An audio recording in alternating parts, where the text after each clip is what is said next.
মজা বগৰী চালাড হাতখন ধুই খা বেমাৰ হ'ব নহ'লে হাতখন ধুই অঁ হাতখন ধুই কি হ'ব আমি এনেকৈ খাওঁ একো বেমাৰ নহয় আমাৰ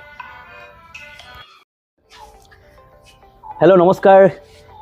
স্বচ্ছ ভাৰত মিছন খোৱাৰ আগত হাত দুখন চাবোনেৰে ধুলেনে